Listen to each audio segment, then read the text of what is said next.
Hello everyone, আসসালামু আলাইকুম। আশা করছি আপনারা সবাই অনেক ভালো আছেন। আমরাও সবাই আলহামদুলিল্লাহ ভালো আছি।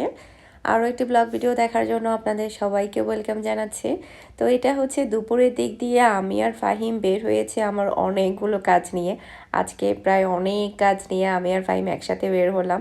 ম্যাক্সিমাম টাইম দেখা যেত ইরফান আর আমি বের হতাম। এরপরে হচ্ছে আবার মাঝে মধ্যে মেরিনকে নিয়েও বের হতাম। তবে বাসায় যেহেতু গেস্ট আছে, মেরিনকে নিয়ে বের হইনি। ফাহিম ফ্রি ছিল, ফাহিমকে নিয়ে বের হলাম। আর আস্তে আস্তে দেখে একদম 14 নাম্বার চলে আসলাম। তারপরও কোনো সিএনজি পেলাম না, একদমই গাড়ি পাওয়া যাচ্ছিল না। কোনো মতে হাঁটতে হাঁটতে একদম 14 নাম্বার চলে এসেছি। এখানে এসেই দেখি যে এখানে ঝালমুড়ি আর হচ্ছে পেয়ারা মাকা বিক্রি করছে। তো ভাইয়াকে বলছিলাম যে কি দিতে পারবেন, উনি আসলে ভ্যান নিয়ে চলে যাচ্ছিলাম এখান থেকে। তখন উনি বলছিল ঝালমুড়ি হলে একটু টাইম লাগবে, কারণ ওনার সালাদগুলো কাটা নেই, আর যদি পেয়ারা হয় তাহলে তাড়াতাড়ি কেটে দিতে পারবে, মানে তৈরি করে দিতে পারবে আর কি। তখন বললাম যে ঠিক আছে তাহলে পেয়ারাটাই দেন। এরপরে হচ্ছে উনি পেয়ারাটা আমাদেরকে কেটে তারপরে হচ্ছে বিভিন্ন রকমের মশলা দিয়ে তারপর রেডি করে দিচ্ছে। তো পেয়ারা মাখা কিন্তু মাসাল্লাহ ভালোই লাগে, এটাও ভালো লেগেছে, খারাপ ছিল না আমার কাছে। মানে যখনই আমি কোনো ঝালমুড়ি মামাওয়ালা দেখি, মানে সবসময় আমার খেতেই হয়। দেখা যায় কি রোডে হেঁটে হেঁটে আমি খাচ্ছি, তারপর কোথাও গেলে খাই। আসলে ভালোই লাগে এসব খাবারগুলো। যতই ঘরে ঝালমুড়ি হোক, চানাচুর মাখা হোক কিংবা বুটমুড়ি মাখা হোক, কিন্তু বাহিরেরগুলোর মতো টেস্ট অতটা পাওয়া যায় না। তো আমরা কিন্তু মানে যেটা কিনা মানে পেয়ারা মাখা যেটা বাসায় করি, সেটা হচ্ছে দেখা যায় অনেক সময় মরিচের গুঁড়া লবণ দিয়ে করা হয়, কিন্তু এখানে কিন্তু অনেক কিছুই দেওয়া হয় কাসুন্দি, তারপর আরও অন্যান্য অনেক কিছুই দেওয়া হয়। তো সেক্ষেত্রে দেখা যায় বেশ ভালোই লাগে। তো এখানে কিন্তু মাত্র 20 টাকার, 20 টাকার কিন্তু প্রায় আমাদের বাসায় চলে আসলাম দুপুরের খাবারটা খাওয়ার জন্য। এখন বাজে 5টা, পুরো অনেকক্ষণ অব্দি টাইম লেগেছে আমার কাজকর্ম সব শেষ হতে। ফাহিম এখনো বাহিরে, কারণ ও কিছু জিনিসপত্র আনবে আমার, সে কারণে ও ওগুলো নিয়ে আসছে। তো এটা হচ্ছে ঠিক পরের দিনের ভিডিও। তো আমাদের বাসা থেকে আসার পরে আমার তেমন কোনো ভিডিও করা হয়নি, আমার শরীরটা একটু খারাপ লাগছিল। আর যেহেতু আমার প্রোডাক্ট এসেছে, যার কারণে কিন্তু আমার একটু চাপ যাচ্ছে প্রোডাক্টের বুকিং টুকিং নিয়ে। আলহামদুলিল্লাহ প্রায় অর্ধেকের চাইতে বেশি প্রোডাক্ট সেল হয়ে গিয়েছে। তো পরের দিনের হচ্ছে আমার অনেকগুলো অর্ডার ছিল। একটা ডল কেক ছিল, ডল কেকের সাথে হচ্ছে আপু অর্ডার করেছে একটা সানফ্লাওয়ার পিৎজা। আলহামদুলিল্লাহ আপু অনেক ভালো রিভিউ দিয়েছে, আপুর কাছে পিৎজা আর কেক অনেক ভালো লেগেছে। থ্যাংক ইউ সো মাচ আপু। তো আপু কিন্তু এখানেরই আমাদের আবাসিক থেকে অর্ডার করেছে। তো এরপরে হচ্ছে আমার আরও অনেক কিছুর অর্ডার ছিল, সেগুলো সবই আপনাদের সাথে শেয়ার করব। তো এরপরে হচ্ছে আমি এখানে পোস্টের জন্য কিছু ড্রেস রেডি করলাম। এটা হচ্ছে আমার পুরাতন কাস্টমার আপু, এর আগে আমার কাছ থেকে অনেক অনেক ড্রেস নিয়ে গিয়েছে আপুর মেয়ের জন্য, ভাইয়ের বউয়ের জন্য। আসলে ওনারা 2-3 জন মিলে একসাথে আমাকে ড্রেসগুলো অর্ডার করেছে। তবে এখানে শুধুমাত্র আপুরই আছে। এখানে টোটাল হচ্ছে 6টা ড্রেস, না আপুর 4টা, 2টা হচ্ছে আপুর ভাইয়ের বউয়ের, এরপরে হচ্ছে 3টা হিজাব। এগুলো হচ্ছে অরিজিনাল বিন সাইডের পাকিস্তানি ড্রেস। তো এগুলোর ভিডিও কিন্তু আপনারা দেখেছিলেন। এগুলো কয়েকটা কিন্তু ভিডিও করা হয়নি, কারণ ভিডিওর আগে শেষ হয়ে গিয়েছে। আর এগুলো হচ্ছে আরেকটা ব্র্যান্ডের, এই যে দেখতে পাচ্ছেন। তো অরিজিনাল বিন সাইজের একটা ড্রেস আমার কাছে এখন অ্যাভেলেবেল আছে, আপনারা চাইলে নিতে পারেন ওই বিন সাইজের ড্রেসটা। অরিজিনাল ড্রেস কিন্তু অরিজিনালই হয়, আর কপি ড্রেস কিন্তু কপি হয়। আপনাদের সাথে এখন কপিটা আর অরিজিনালটা দুটাই শেয়ার করব। এটা হচ্ছে অরিজিনাল ড্রেস, যেগুলোর প্রাইস কিনা হচ্ছে 2500-2600 টাকা করে। আর এগুলোও কিন্তু বিন সাইজের প্যাকেট করা, ওগুলোর প্রাইস হচ্ছে মাত্র 1550 টাকা। মানে তার মানে অনেকটা কম কপিগুলো। তো অনেকে কিন্তু অরিজিনাল আর কপির মধ্যে কিন্তু তফাৎ বুঝতে পারে না। যেহেতু আমরা বিজনেস করি, আমরা কিন্তু জানি যে অরিজিনাল প্রোডাক্ট কীরকম আর কপি প্রোডাক্ট কীরকম। এখানে কিন্তু দুইটাই ছিল, অরিজিনাল কপি দুইটাই ছিল, দুইটাই আপনাদের সাথে শেয়ার করলাম। হয়তো বা কিছুটা আইডিয়া হতে পারে। দোকানে কিন্তু এরকম কখনো বলবে না যে এটা অরিজিনাল এটা কপি, এটা কিন্তু কখনো দোকানে বলে না। তো এটা হচ্ছে আরেকটা ভাইয়ার পার্সেল। এখানে ভাইয়ার সবগুলো বেশিরভাগ বিন সাইজ নিয়েছে অরিজিনালগুলো, সে সাথে অন্য ক্যাটলগের 2টা নিয়েছে। এটা হচ্ছেও আমার পুরাতন কাস্টমার, সবসময় ভাইয়া ওমান থেকে অর্ডার করে ড্রেসগুলো। তো এখানে হচ্ছে প্রায় 6-7টা বিন সাইজের ড্রেস, সবগুলোই হচ্ছে অরিজিনাল ড্রেস। তো এখান থেকে যে মেরুন কালারটা দেখতে পাচ্ছেন আপনারা, এই মেরুন কালারটা আমার কাছে এখন অ্যাভেলেবেল আছে, আপনারা চাইলে অর্ডার করতে পারেন। আর আমি যে এখন হাত দিয়ে ধরছি এই ড্রেসটা আমি নিয়েছি। আমার কাছে এই ড্রেসের কালারটা অনেক ভালো লেগেছে, কারণ এই কালার ড্রেস আমার পরা হয়নি। যেহেতু আমি বিন সাইড 2 সেট এনেছিলাম, যেহেতু প্রত্যেকটা ড্রেস 2 পিস করেছিল, তো আমি একটা নিয়েছি এখান থেকে অরিজিনাল থেকে। আর এবারে বিন সাইডের সবগুলোই হচ্ছে শিপন ওড়নার এসেছে, আর এগুলো হচ্ছে সবই মালহার ড্রেস। তো এরপরে হচ্ছে আমি এখন আমার অর্ডারের কাজকর্ম করছি। এগুলো আমি ফাহিমকে দিয়ে কার্গোতে পাঠিয়ে দিয়েছি। কার্গো বলতে পোস্টে আর কি, আমি পোস্টে পাঠাই সবগুলো প্যাকিং করে। তো আজকে হচ্ছে আমার টোটাল হচ্ছে 3টা কি 4টা কেকের অর্ডার ছিল। একটা ছিল হচ্ছে বড় সাইজের কেক, প্রায় 5 পাউন্ড কি 6 পাউন্ড ছিল, মেবি 5 পাউন্ড ছিল, মনে পড়ছে না কয় পাউন্ড ছিল, আসলে কয়েকদিন আগে ছিল তো সে কারণে। তো এটা ছিল ভ্যানিলা ফ্লেভারের কেক। তো কেকটাকে হচ্ছে আমি একটু চ্যাপটা করে বড় করে তৈরি করেছি, যেহেতু আমার এখন বড় ওভেনটা ঠিক হয়ে গিয়েছে, আমি 12 ইঞ্চি মোল্ডে কিন্তু কেকটা তৈরি করতে পারি। আগে দেখা যেত ম্যাক্সিমাম 10 ইঞ্চি অবধি আমি তৈরি করতে পারতাম, 12 ইঞ্চি বড় মোল্ডে কিন্তু তৈরি করা যেত না। এখন দেখা যায় কি একসাথে বড় সাইজের চ্যাপটা কেক হোক কিংবা রাউন্ড কেক হোক, যেটাই হোক তৈরি করা যায়। আর একটু গায়ে হলুদের কেকগুলো দেখা যায় একটু চ্যাপটা টাইপের হলে ভালোই হয়, যেহেতু অনেক বেশি মানুষ থাকে গায়ে হলুদে, সবার জন্য পোষায় আর কি।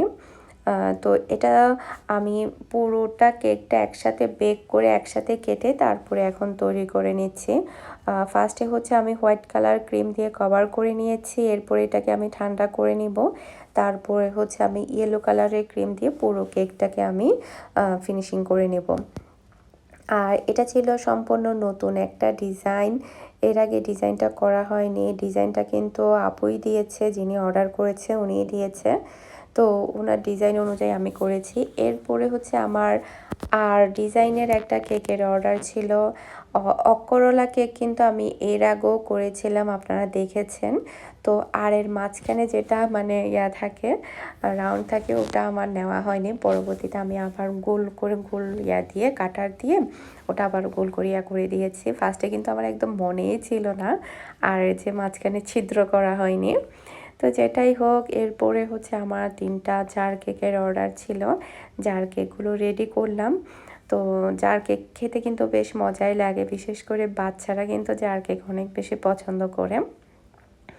তো এখন আমি যেটা করব, আর ডিজাইনের যে কেকটা ছিল এটা ফ্লেভার ছিল হচ্ছে রেড ভেলভেট। তো এরপরে হচ্ছে কেকটাকে আমি ক্রিম দিয়ে পুরো কেকটাকে আমি ডেকোরেশন করে নেব। ডেকোরেশনটা আসলে ওভাবে নির্দিষ্ট করে দেওয়া হয়নি, যার কারণে আমি আমার মতো করে পুরো কেকটাকে আমি একদম ক্রিম আর হচ্ছে M1 নজেল দিয়ে ফ্লাওয়ার দিয়ে ডেকোরেশন করব। এভাবে ডেকোরেশন করলে ভালোই লাগে। আর এখানে আমি যে কালারটা ইউজ করেছি সেটা হচ্ছে রেড কালার। অল্প করে যদি রেড কালার দেওয়া হয় তাহলে এই সুন্দর কালারটা চলে আসে। আর এই কালারটা আমার কাছে খুবই ভালো লাগে দেখতে। আসলে আপনাদের কাছে কেমন লাগে জানি না, তবে আমার কাছে এই কালারটা অনেক বেশি ভালো লাগে, অনেক বেশি ইউনিক মনে হয় কালারটা। তো পুরো কেকের মধ্যে আমি M1 নজেল দিয়ে ফ্লাওয়ার দিয়ে ডেকোরেশন করে নিচ্ছি, আপনারা দেখতে পাচ্ছেন। তো আপনাদের কাছে ডিজাইনটা কেমন লাগছে আমাকে অবশ্যই জানাবেন। আর দেখা যায় নির্দিষ্ট কোনো ডিজাইন না থাকলে তখন কিন্তু অনেক বেশি টেনশনে পড়তে হয়, কীরকম না কীরকম হবে, কেমন না কেমন দেব, এই আর কি। তো এরপরে হচ্ছে গায়ে হলুদের যে কেকটা ছিল ওটাকে হচ্ছে এখন আমি ইয়েলো কালারের ক্রিম দিয়ে পুরো কেকটাকে আমি কভার করে নিব। তো আপনাদের ভিডিওতে হয়তো বা কেকটা ছোট মনে হচ্ছে, তবে কেকটা কিন্তু অনেক বড় সাইজের, যেহেতু এটা একদম 12 ইঞ্চি মোল্ডে করা, একদম চ্যাপটা বড় সাইজের কেক ছিল এটা। প্রায় 5 পাউন্ড ছিল এটা অর্ডারটা, মেবি 5 পাউন্ড কি 6 পাউন্ড ছিল, না 4 পাউন্ড কি 5 পাউন্ড ছিল, আমার ঠিক মনে পড়ছে না, যেহেতু গত কয়েকদিন ধরে আমার গায়ে হলুদের কেক যাচ্ছে, যার কারণে পাউন্ডটা আমার ঠিক মনে থাকছে না। না, এটা ছিল 6 পাউন্ড, যাই হোক 6 পাউন্ড আর 4 পাউন্ড 5 পাউন্ড যেটাই হোক কোনো একটা তো ছিলই। তো ইনশাআল্লাহ আপনাদের সাথে বড় সাইজের কেকের রেসিপি অবশ্যই শেয়ার করব, যেহেতু অনেকেই রিকোয়েস্ট করছে সে কারণে। তো এরপরে হচ্ছে পুরো কেকটাকে আমি ক্রিম দিয়ে একদম কভার করে নিচ্ছি। অনেকে দেখা যায় কি পাইপিং ব্যাগের মধ্যে ক্রিমটা ঢুকিয়ে তারপরে হচ্ছে পুরো কেকের মধ্যে ক্রিমটা দেয়। আমার কাছে ওটা খুব একটা বেশি ইজি মনে হয় না, আমার কাছে মনে হয় ওটা খুবই ঝামেলার। কারণ একবার পাইপিং ব্যাগের মধ্যে ক্রিম ঢোকাও, এরপরে ক্রিমটা আবার কেকের মধ্যে লাগাও, এত ঝামেলা আসলে করা টাইম কই। সেখানে আমি একেবারে ক্রিমটা দিয়ে দিই আর পাইপিং ব্যাগের মধ্যে ক্রিমটা নেই না। তো এখানে হচ্ছে আমার পুরো কেকটা ফিনিশিং করা হয়ে গিয়েছে, দেখতে পাচ্ছেন। এখন আমি কেকটা ঠান্ডা করতে দিব, এরপরে হচ্ছে আমি ফন্ডেন্টের কাজগুলো করব। তো কেকের মধ্যে ফন্ডেন্টের কাজ করলে দেখা যায় কেকটাকে ভালোভাবে একটু ঠান্ডা করতে হয়। আর ডেলিভারির আগে কিন্তু আমি ফন্ডেন্টগুলো বসাই ম্যাক্সিমাম টাইম। তো এখানে হচ্ছে আমার পুরো কেকটা কমপ্লিট, একদম ভিন্ন একটা ডিজাইনের কেক ছিল। আর এখানে পাঞ্জাবের পরিবর্তে হচ্ছে ডল ছিল, দুইটা ডল, একটা ছেলে একটা মেয়ে এরকম ডল ছিল। তো আমি আপুকে বলেছিলাম যে আমি ডলগুলো করব না, আমার বানাতে ভালো লাগছে না, যেহেতু আমাদের ইসলামে ডল বানানো অতটা জায়েজ নেই। সে কারণে কিন্তু আমি ওটা বাদ দিয়েছি, আপু ওটা মেনে নিয়েছে, ডলের পরিবর্তে পাঞ্জাবিটা দিয়েছে। তো দুইটা কেকই কেমন লেগেছে অবশ্যই জানাবেন। সবগুলো শেষ করে এখন একটু বসলাম রেস্ট নেওয়ার জন্য, চা খাবো, তারপরে হচ্ছে মেসেজগুলো দেখবো যেগুলো কিনা আমার সবগুলো জমে গিয়েছে প্রত্যেকটা পেজ, তারপরে হচ্ছে হোয়াটসঅ্যাপ সবগুলো চেক করব, তারপরে হচ্ছে সবার রিপ্লাই দেব, বুকিং করব, বসে বসে এগুলো করি আর কি। বিজনেস রুমে আমার খুবই ফেভারিট একটা রুম, সেটা হচ্ছে আমার মাঝখানের বিজনেস রুমটা, ওটার নামও দিয়েছি আমি বিজনেস রুম। আমার খুবই ফেভারিট একটা জায়গা, ওখানে বসতে, ওখানে বসে বুকিং করতে আমার ভীষণ ভালো লাগে। আমি ম্যাক্সিমাম টাইম কিন্তু মেসেজ ওখানেই দেখি, কারণ ওখানেই দেখে আমি পার্সেলগুলো ওখানে সাথে সাথে রেডি করে ফেলি, যেগুলো কিনা কুরিয়ারের জন্য যায়, যেগুলো কিনা হোম ডেলিভারির জন্য যায়। তো আরেকটা কথা, অনেকে কিন্তু আমার সাথে কন্ট্যাক্ট করে যে আপু ডেলিভারি ম্যান কীভাবে পাবো, কীভাবে পার্সেল ডেলিভারি করব, বা আপনারা কিভাবে পার্সেল ডেলিভারি দেন। যারা নতুন আর কি, তারা কিন্তু এইসব বিষয়েও কিন্তু তেমন একটা আইডিয়া থাকে না।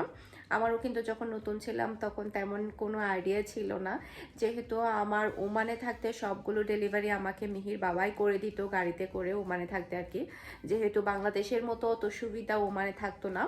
তো বাংলাদেশে কিন্তু প্রচুর পরিমাণে ডেলিভারি সার্ভিস আছে, যেগুলো কিনা আপনারা অনায়াসে ডেলিভারি করতে পারবেন, যারা কিনা বিজনেস করছেন কিংবা নতুন বিজনেস শুরু করবেন, যারা চিন্তায় আছেন, বা আমার পার্সেলটা কিভাবে কাস্টমারের হাতে পৌঁছাবে।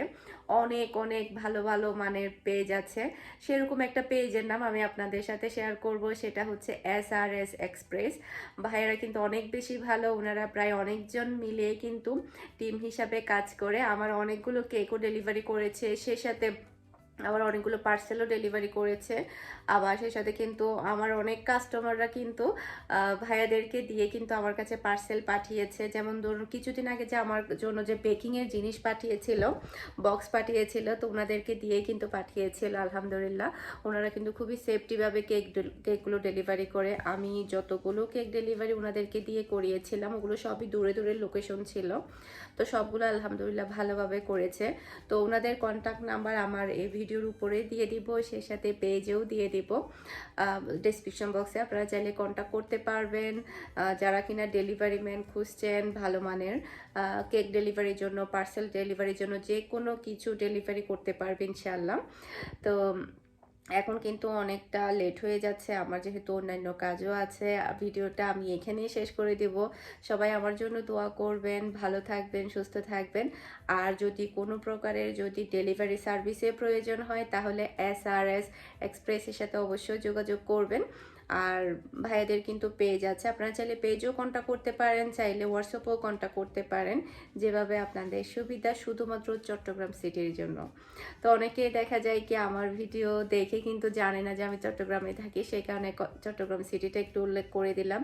শুধুমাত্র চট্টগ্রাম সিটির জন্যই বললাম, যেহেতু আমি নিজে চট্টগ্রামে থাকি। তো ঠিক আছে, তাহলে আজকের মতো বিদায় নিচ্ছি। সবাই ভালো থাকবেন, সুস্থ থাকবেন, আমাদের সবার জন্য দোয়া করবেন। আসসালামু আলাইকুম, আল্লাহ হাফেজ।